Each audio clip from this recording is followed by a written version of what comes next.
ये खंडरात जो आप देख रहे हैं, ये खंडरात उन पंडितों का, उन अपने हिंदू भाइयों का वो मकानात है जो कभी आबाद हुआ करते थे, जिसमें बच्चे, जिसमें बूढ़े, जिसमें जवान अपना काम काज सब कुछ कर रहे थे। ये जो पूरी जगह है, ये यहाँ पर इस पूरी जगह में कश्मीरी पंडितों की आबादी यहाँ पर बसती थी। बिल्कुल बिल्कुल बस्ती थी और सब के सब शाम रात के अंधेरे में बाहर निकाल दिया गया और उनको गोली मार दी। अभी ये जो खेत वगैरह है, अभी जो ये ज़मीनें वगैरह है, उन पर किनका हक है, या फिर ये ऐसे ही बंजर पड़ी हैं?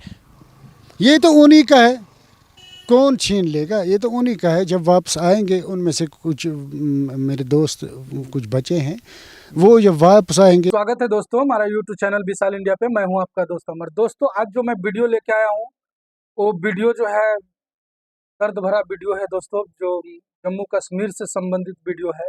अभी के समय में जो है जम्मू कश्मीर में चुनाव चल रहे हैं और चुनाव जो है थोड़े लेट समय में हुआ है। और दोस्तों ये जो दर्द जो छलका है, जो इंडियन खास करके हिंदू कम्युनिटी है उनका, वो कश्मीरी पंडित को लेकर के दर्द छलका है दोस्तों। वो भी बहुत से हिंदू कम्युनिटी ऐसे थे जिसको जो है रियलिटी जो है वो कश्मीर में जो है 1990 के दशक में क्या हुआ उनके साथ, ये पूरे जानकारी नहीं थे। सबको लगभग मोटा मोटी ये पता था कि उस टाइम में ऐसा हुआ, मार दिया, ये किया वो किया, लेकिन रियलिटी में क्या हुआ वो किसी को पता नहीं था। वो पता चला है जो क्या बोलते हैं क्या बोलते हैं कश्मीर फाइल जो है हिंदी मूवी जो रिलीज हुआ है उसके बाद लोगों को पता चला है।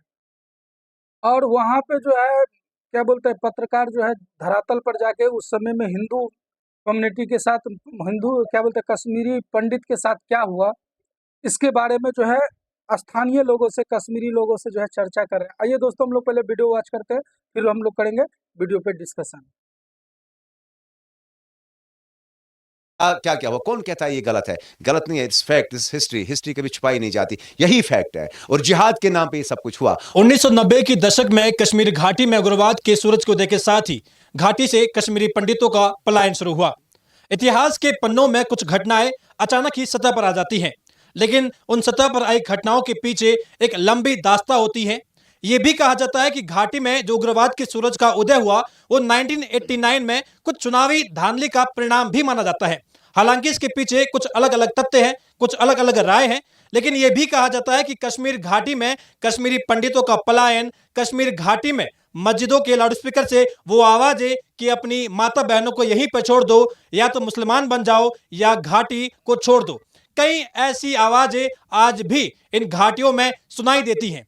हम आपको बता दें, इस वक्त हम संग्रामपुर में मौजूद हैं।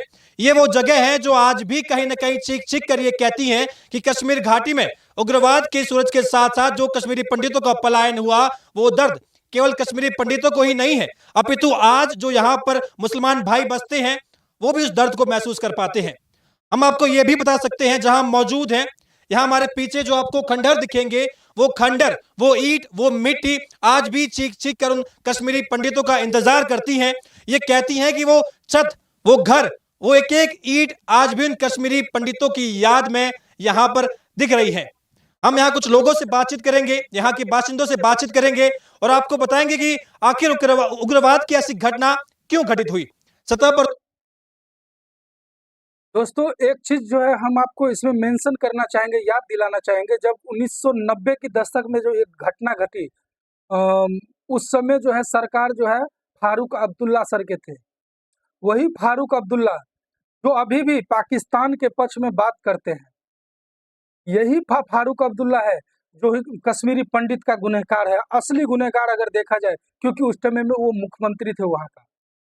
और उन्होंने इस्तीफा दिया और आज इस्तीफा दिया और उसके सुबह क्या बोलते हैं उसके शाम, कल सुबह या शाम को कश्मीरी पंडित के साथ जो उनके घर से जो है घींच घींच कर बाहर निकाले, एक परिवार से 10-10 लोग को जो है गोली मार दिया गया।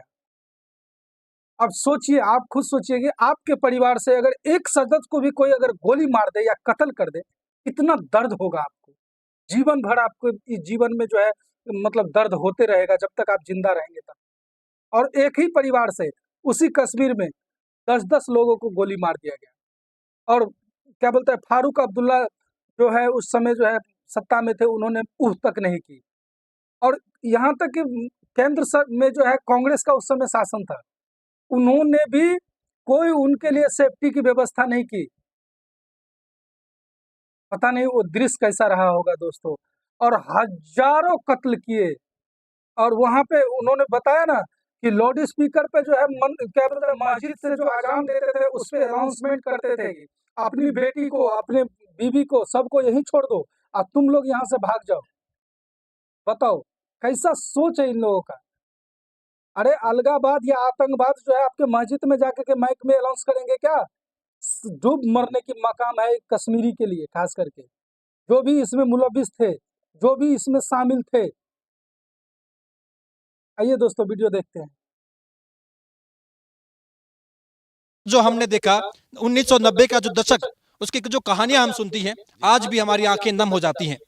हम ये जानना चाहते हैं आपसे डॉक्टर साहब कि आखिर ऐसी क्या वजह रही होगी कि 1990 के दशक में कश्मीरी पंडितों को यहाँ से पलायित होना पड़ा, उन्हें अपना घर छोड़ना पड़ा, उन्हें अपनी रोजी रोटी छोड़नी पड़ी, ये तक नौबत आए कि अनाउंसमेंट ये भी हुआ कि महिलाएं यहीं पर छोड़ के जाए। इस तरीके की घटना हुई, क्या कहना चाहेंगे और वो जो दृश्य है किस प्रकार से आप देखते हैं?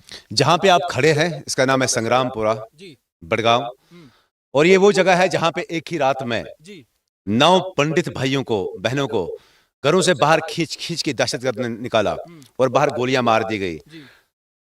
जहां पर पता नहीं, अगर आप इतिहास के पन्नों में जाएंगे 90s की जब हम बात करते हैं, पाकिस्तान स्पार्स और दहशतगर्द जो आज़ादी मांगने वाले या कुछ प्रॉक्सी, जो जितने भी पाकिस्तान प्रॉक्सी थे, यहाँ के लोकल उसमें भी शामिल थे, राइट।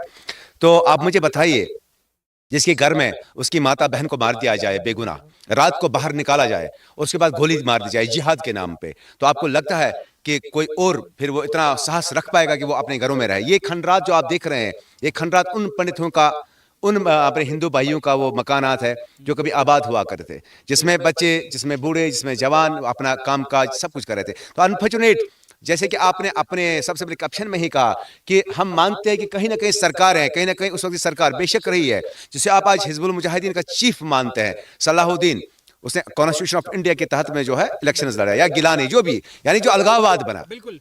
तो वहां से इनका एक ही नारा था, सही है, ठीक है, जम्मू कश्मीर को हम आज़ाद करेंगे, एक इस्लामी रियासत बनाएंगे। और अगर, अरे भाई, अभी पाकिस्तान को इतना सारा टाइम, वो इस्लामी रियासत नहीं बनी, वो अभी कोई इस्लाम वहां पे नहीं है, कोई इंप्लीमेंट है ही नहीं है। जितना वो बर्बाद है उतना कोई दुनिया में कोई, मुझे लगता है कि प्रोस्टिट्यूट कहना ठीक रहेगा उनके। लेकिन अफसोस की बात यह है, कश्मीर ये ऋषियों वलियों की सरजमीन जो थी, यहाँ पे पंडित, सिख, मुसलमान, ईसाई हम सब एक साथ रहा करते थे। लेकिन बस दहशतगर्दी का वो भुगुल बज गया, वो आज़ादी का जो भूत था, है ना, एक परसेप्शन था, एक पॉलिटिकल परसेप्शन था, तो पॉलिटिकली यूटिलाइज करके ऐसे जो है ना, ऐसे दृश्य आपको मिलेंगे। और बेशक इसीलिए वो यहाँ से जो है उनको बेशक भगाया गया, ये नहीं है कि भगाया गया। अब इससे बेहतर और कौन सी मिसाल में दूं कि यहाँ इन घरों में जो ये घर दिख रहे हैं ना, इनमें से 9-10 लोग निकाले गए और फारूक अब्दुल्ला सर, आपको भगवान कभी माफ नहीं करेगा। और अभी दोस्तों हाल ही में जो है क्या बोलते हैं, द कश्मीरी फाइल के बारे में एक पत्रकार फारूक अब्दुल्ला सर से पूछा कि ये मतलब मूवी रिलीज हुई है और भारतवर्ष में दिखाया जा रहा है, लोग इस पे जो है मतलब अपना अपना रिएक्शन दे रहे हैं। तो फारूक अब्दुल्ला का जवाब क्या था, ये देखिए। डॉक्टर फारूक अब्दुल्ला जी, ये मूवी कश्मीर फाइल्स तो रिलीज हो गया, आपका व्यूज क्या है इसमें, क्या हो गया इसके? देखिए, सबसे बड़ी बात तो ये है कि वो बहुत ख़राब वक्त था। 90 में जो हुआ वो एक साजिश थी। उस साजिश को किसने किया? एक कमीशन बिठाइए, उसमें पता लगेगा कि कौन कौन उसके जिम्मेवार हैं। ज़रूर फारूक अब्दुल्ला पे हाथ उठाए जा रहे हैं, उंगलियां उठाई जा रही हैं। फारूक अब्दुल्ला इतना जिम्मेवार नहीं है। जिम्मेवार वो हैं जो उस वक्त दिल्ली में राज कर रहे थे, वो हैं जिन्होंने यहाँ पे उस आदमी को भेजा था, जिन्होंने इनको फैसिलिटेट किया यहाँ से ले जाने के लिए। यहाँ पे अफसोस से मुझे ये कहना पड़ता है, यहाँ कश्मीरी पंडितों ने भी बड़ी कीमत इसकी अदा की है, यहाँ के सिखों ने भी की है, यहाँ के मुसलमानों ने भी की है। मैं समझता हूँ अगर इस चीज़ को सुलझाना है तो हमने दिलों को जोड़ने की बात करनी है। इस फिल्म को दिल जोड़ नहीं रही है, ये फिल्म दिलों को तोड़ रही है और सारे मुल्क में एक आग लगा रही है। चेहरा दिख रहा है यहाँ पे, क्योंकि उस समय आपके सरकार थे, आप पावर में थे, आप जो चाहते हो सकता था। क्या आप कुछ राजा होने के नाते, क्या बोलते हैं, वहाँ का चीफ मिनिस्टर होने के नाते कुछ लोगों को सेफ्टी नहीं दे सकते थे? आपका चेहरा दिखता है। और यही दोस्तों, ये फारूक अब्दुल्ला है। इनको जो है ढंग से आप लोग पहचानिए, मतलब इसको इतना पब्लिश कीजिए कि मतलब सर छुपाने के लिए, मुंह छुपाने के लिए इसको जगह नहीं मिले। अभी भी ये पाकिस्तान का ही बोली भाषा बोलते हैं कि पाकिस्तान से बात करना पड़ेगा। करो बात।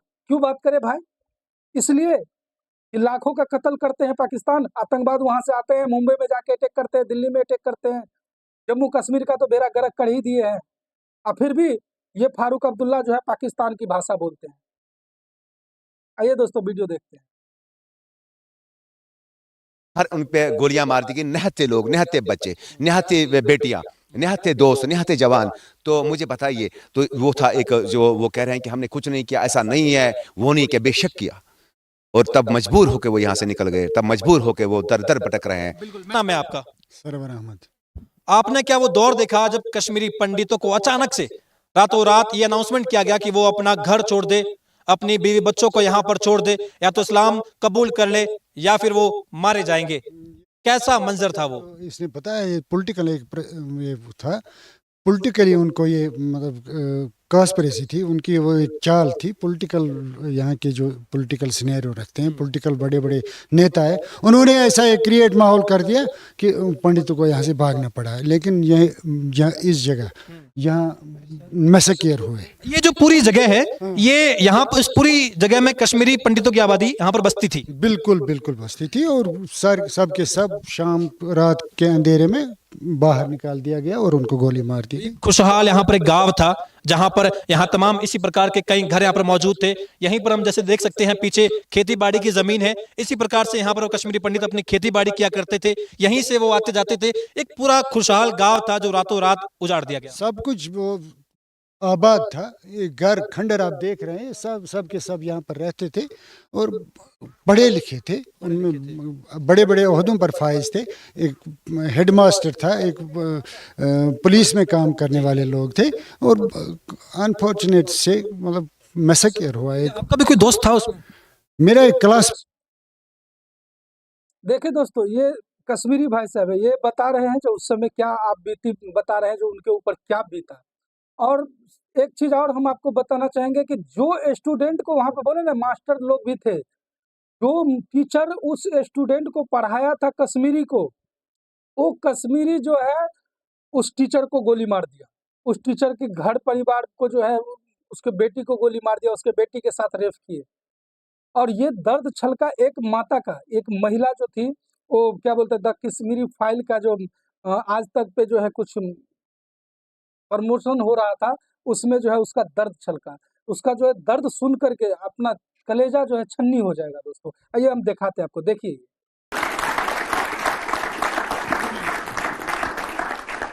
तो मेरे मामा जी श्री प्रेमनाथ भट्ट अपने घर के सामने हार्डली 2 मिनट की दूरी पे एक लड़का निकलता और उनसे पूछता, सर मुझे आपसे एक डिस्कस करना है केस के। वो कहते, बेटा बता।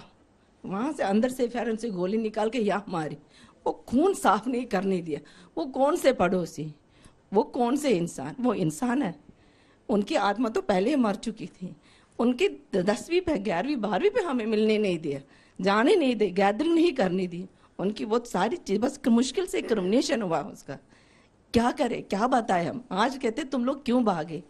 भगाया गया। मस्जिदों में जब वो अनाउंस करते थे, लड़कियां गिन के रखी थी, वो लड़की मेरी, वो मकान मेरा, वो औरत मेरी। आदमी को मार डालेंगे हम कैसे, हमारे माँ बाप हमें कैसे छोड़ते।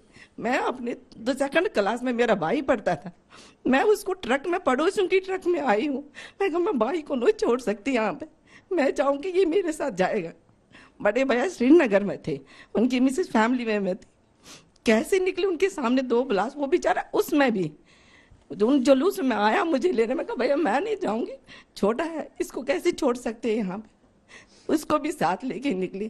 क्या क्या बताया इनको, कौन सा पड़ोसी, कोई निकला उनके मस्जिदों में कोई नहीं था उनका ज्ञानवान वहां पर जो उनको बताए कि ये मत करो, ये गलत है, ये चीजें। हम कौन सा भाईचारा, क्या कौन सा भाईचारा उन्होंने हमें उस टाइम दिखाया जो हम बोले कि हाँ ये हमारे अपने हैं। हम लोग जो एक कहानी बन चुके थे, इन्होंने आईना दिखा दिया उनको, अब वो डर गए अपनी शक्ल देख के। That's it. क्या कर सकते हैं दोस्तों?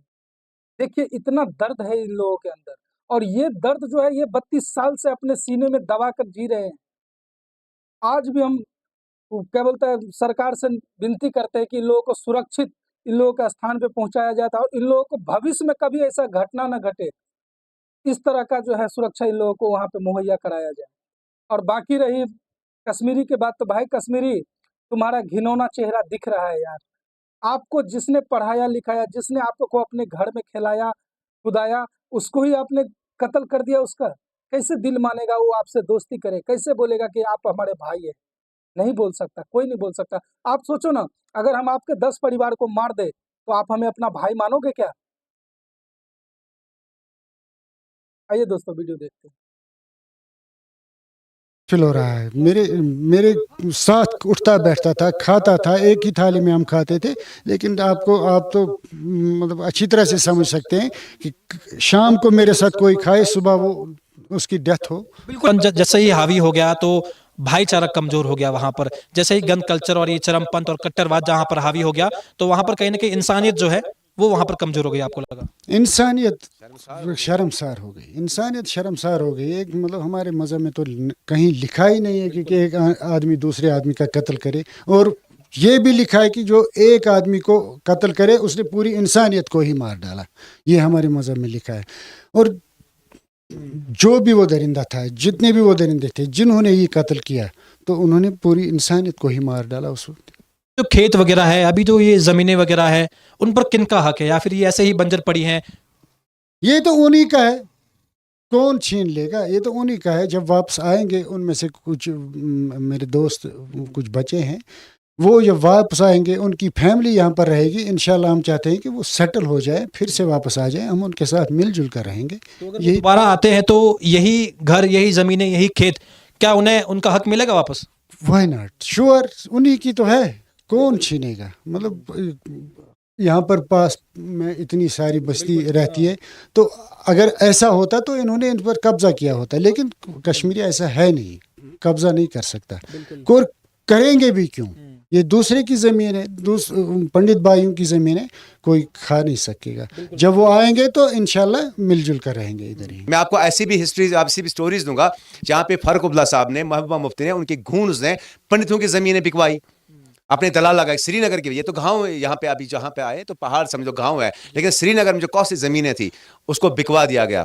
यहाँ के पॉलिटिशियंस ने पंडितों की ज़मीन को, आज भी ऐसे हज़ारों केसेस है जो फाइल यहाँ पे ऑफिस में, रेवेन्यू अटॉर्नी जनरल में, मैं खुद विटनेस हूँ बहुत सारी चीज़ों का, तो उनकी ज़मीनें जो बिकवा दी गई। मतलब डबल प्रॉफिट, एक तरफ से मरवा दो, एक तरफ से जिहाद का नाम लो, एक तरफ से इस्लाम को बदनाम करो, एक तरफ से कश्मीर को बदनाम करो, एक तरफ से भाईचारे को बदनाम करो। आम इंसान कब चाहता है कि मैं अपने हमसाये से लड़ूं? आम इंसान कब चाहता है कि मैं इसको हार्म करूं? नहीं, it was all about Pakistan sponsored militancy and terrorism. और जो कश्मीर में उनके साथ देने वाले थे, यही पॉलिटिशियंस थे, यही फारूक अब्दुल्ला सर, देख रहे हैं ना, ये बात हम नहीं बोल रहे हैं, आपके कश्मीरी बोल रहे हैं कि उस समय जो कुछ भी हो वो आपका जो है मिली जुली भगत था। फारूक अब्दुल्ला को हम भारत सरकार से मांग करते हैं कि जितना जल्दी हो सके इसको जो है जांच करके फारूक अब्दुल्ला को फांसी पे लटकाया जाए, क्योंकि इसका कर्ता धर्ता पूरे तरह से फारूक अब्दुल्ला है। और आज के डेट में भी फारूक अब्दुल्ला जो है पाकिस्तान का ही भाषा बोलता है। तो हम मोदी साहब से बोलेंगे, जो अभी सत्ता में है, बीजेपी का गवर्नमेंट है, वो जितना जल्दी हो सके वो क्या बोलता है, इंक्वायरी कमीशन बैठाए और जो भी इसके दोषी है सबको फांसी लगी होनी चाहिए। और खास करके हम कांग्रेस के, हमें कांग्रेस से कोई शिकवा गिला नहीं है, लेकिन कांग्रेस को लीडर से भी बोलेंगे, राहुल गांधी जी से हम विनम्र निवेदन करते हैं कि ऐसे पार्टी से आप कहीं भी गठजोड़ नहीं कीजिए जो कि किसी का खूनी हो। वो खूनी है, हम नहीं बोल रहे हैं, ये कश्मीरी बोल रहा है कि उस समय उन्होंने ऐसा करवाया। दोस्तों इतनी दुखद घटना है ये, क्या कर सकते। एक महिला जो है वो रो पड़ी जब ये कश्मीरी फाइल जो है पिक्चर मूवी रिलीज हुआ, तो उस फूट फूट कर रोने लगी। उनका रोना देख करके हमें लगता है कि हर किसी का दिल जो है पिघल जाएगा, तो वो अपने को किस तरह से संभाल के संजो के इतने दिन से रखे हैं, कुछ शब्द नहीं मिलते इससे आगे। आइए दोस्तों पहले ये वीडियो देखते हैं उस महिला का। विवेक जी, आप हमारे लिए अवतार बन के आए हैं। अभी तक नहीं, ऐसा ही है। अब ये दर्द पूरी सारी सरकार को दिख रहा है, दिखेगा, अभी तक नहीं दिखाता है। 32 साल हुए, अब इस चीज से कोई नकारा भी नहीं, क्योंकि ये हुआ है हमारे साथ। पता नहीं हम जाएंगे कि नहीं जाएंगे। हम अपने बच्चों को स्टोरियां बताते थे, वो बोलते थे कि नहीं माँ ऐसा भी हुआ है क्या। मैंने बोला बच्चे कैसे आपको बताइए, पिक्चर देख के आ जाओ, आप वही पता चल जाएगा कि क्या हुआ है हमारे साथ। सच में भगवान ने एक अवतार जो आया था वो 32 साल के बाद हमें मिला, 32 साल के बाद। मेरे पापा तो घर घर करके ही सब कुछ भूल गए, सब कुछ भूल गए। हमारे यहाँ पे शिवरात्रि के दिन बर्फ होता था, अपने बर्फ की बात की थी। अरे डैडी बोलते शिव जी को हमें बर्फ डालना है, वो कहाँ से हम लाएंगे। फिर मतलब ऐसे दर्द घर की कहानी है। 7 लाख पिक्चरें बन सकती है, 7 लाख हर घर की एक कहानी है। पूरे एक कहानी सुनाते उम्र निकल गई है हमारी, पर हमारी आवाज किसी ने नहीं सुनी, किसी ने नहीं सुनी है। बस एक बात है, हमें घर जाना है, कैसे भी हमें घर पहुंचाओ, लेकिन एक ही जगह, बांट के नहीं, एक ही जगह हमें घर जाओ, एक ही हमें बचाओ। क्या कर सकते हैं दोस्तों, कोई शब्द नहीं है हमारे पास। इस महिला को हम किस भाषा से सांत्वना दे। ऐसा काम किया है कश्मीरी ने, और मस्जिद से अनाउंसमेंट करना कि अपने माँ और बहन को यहीं छोड़ दो।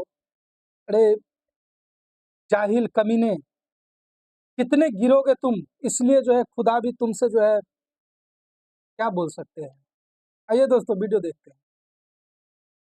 पॉलिटिकल लोग थे, यही अपने उस कुर्सी को जमाए रखने के लिए ये सारा खेल जो है ना, ये खेला करते थे, ताकि हिंदू मुसलमान सिख ईसाई बटे और ये अपनी कुर्सियों पे विराजमान रहे। मैं उम्मीद करता हूं कि ये जो हमारे यहाँ पे राकेश जी है या संजू जी है, जितने भी यहाँ पे मारे गए, अल्लाह करे भगवान उनकी उसको शांति दे। और लेकिन ये हम शर्मसार हैं, हम कॉन्फेस करते हैं, बीइंग मुस्लिम मैं कॉन्फेस करता हूं कि गलतियां हो गई है, लेकिन गलती ये भी है सरकारों की कि वो उन्हें आना चाहिए था, प्रोटेक्शन करना चाहिए, प्रोटेक्ट करना चाहिए। और डेफिनेटली जो अपने महल नुमा मकान में रहता है उसके पास आज एक कमरा है। जो इस टेम्परेचर में रहने वाला आदमी है वो यूपी की गर्मी कहाँ झेल पाएगा। उन बेचारों ने वो सब झेल लिया। हाँ, रेप्स हुए, पता नहीं क्या क्या क्या हुआ। कौन कहता है ये गलत है? गलत नहीं है, it's fact, it's history, history कभी छुपाई नहीं जाती, यही फैक्ट है। और जिहाद के नाम पे ये सब कुछ हुआ, और उम्मीद करते हैं कि अब पाकिस्तान शायद वो सुधर ही गया। सुधर क्या जाएगा, अभी तो वहाँ पे खाने को कुछ है नहीं। हाँ, पीओके हमारा है, वो भी इंशाल्लाह जल्दी, इंशाल्लाह उम्मीद है कि इंशाल्लाह, क्योंकि वो खुद चाहते हैं, वहाँ के लोग जुलूस निकालते हैं बलूचिस्तान में पीओके में कि हमें अपने साथ मिला, क्योंकि हमारा हिस्सा है। तो उम्मीद करते हैं कि जो जहाँ से वो लॉन्च करते थे, स्पॉन्सर करते हैं, हम उम्मीद करते हैं कि अब ऐसा कुछ ना हो। और यहाँ का नौजवान, उनके लिए मैसेज है कि बंदूक से 40 साल तक कुछ नहीं मिला, ये पॉलिटिकल मस्कुलर पावर था, और पॉलिटिकल मस्कुलर पावर के लिए पॉलिटिशियंस ने यूज़ किया। और इसमें गलती फारूक अब्दुल्ला की भी है, महबूबा जी की भी है, कांग्रेस सरकार की भी है, सब सरकारों की है। ये कि इन्होंने रिहेबिलिटेट, एक सरकार के पास क्या ही बड़ी बात है कि आप एक कंपनी पुलिस वाले यहाँ पे लगा दे, जैसे कि आप हर जगह पे रखते हो, ताकि ये लोग अपने घरों में, आप देखें, वो आहे, वो बकाएं, वो चीखें, आज भी यहाँ पे गूंज रही है। क्यों ना दोस्तों लगभग वीडियो समाप्त हो गई। हम पूरी तरह से आप लोगों को ये दिखाना चाहते हैं कि जिस किसी के पास भी, अगर जिसको भी अन्याय हुआ है, उसको इंसाफ मिलना चाहिए, चाहे वो कोई भी व्यक्ति हो। भारत का अंतिम लाइन कतार में जो अंतिम व्यक्ति रहेगा, उसे भी इंसाफ का हक है। उन्हें भारत का संविधान इंसाफ का हक देता है। तो इन कश्मीरी पंडितों को इंसाफ अब 32 साल हो गए, क्यों नहीं मिला?